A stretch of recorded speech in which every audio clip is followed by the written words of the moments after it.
Howdy, I'm Big Juicy, and I'm here in Mineral Wells, Texas, the home of crazy. Well, it must be in the water.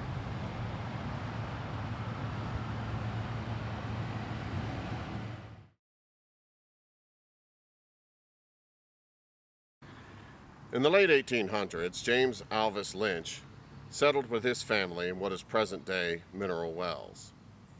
After getting tired of hauling water from the Brazos River, he hired a well driller to drill him a well.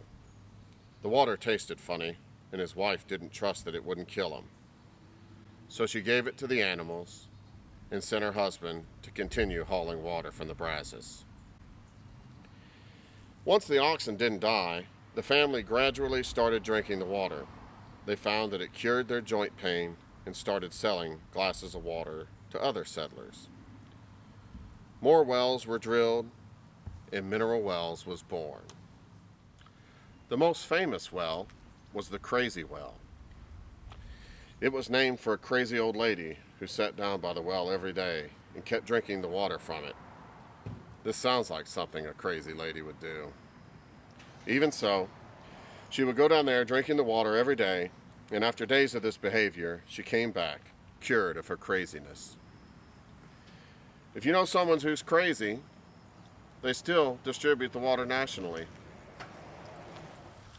Bathhouses and spas popped up all over the area, and people came from near and far to enjoy the healing waters of Mineral Wells. In the early 1900s, it became a location for baseball spring training, or as the players called it, crazy spring training.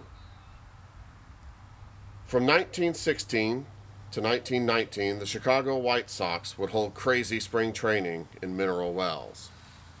The famous left fielder, Shoeless Joe Jackson, was part of this team. People say he got his nickname after pitching a game in South Carolina.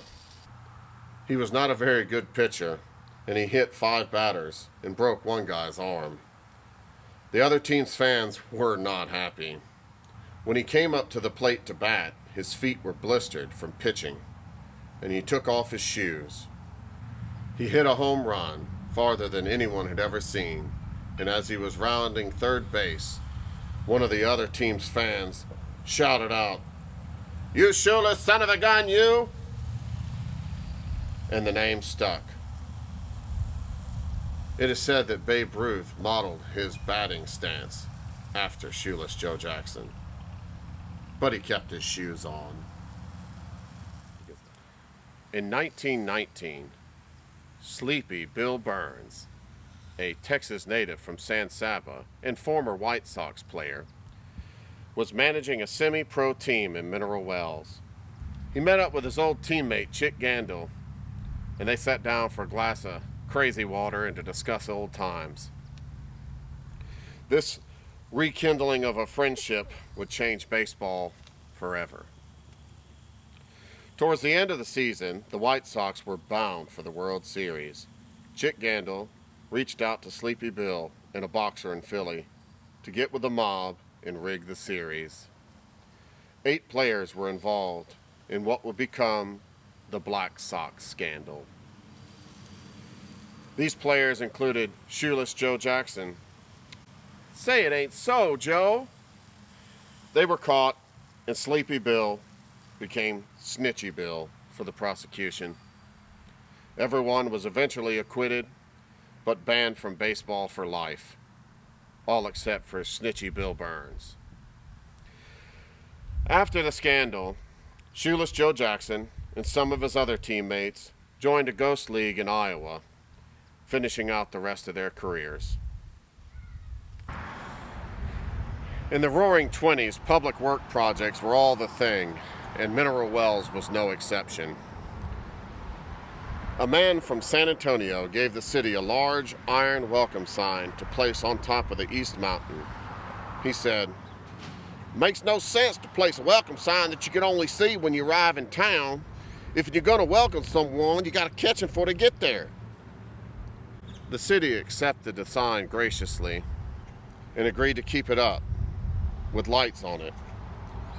Later on, California film director D.W. Griffith came to get crazy in Mineral Wells. He saw the sign and thought it was a great idea. He went back to California and started a real estate company in Los Angeles. He planned to put advertising for the development on top of a hill. The Hollywood sign was born. The real estate venture was a bust, but the sign can still be seen through the smog-filled skies of Southern California. I'm Big Juicy, and this is Big Juicy Tidbit number 6. I would love to hear your comments on my videos, but I'll settle for seeing them written in the comments section below. Remember, some people make history, and some people make up history.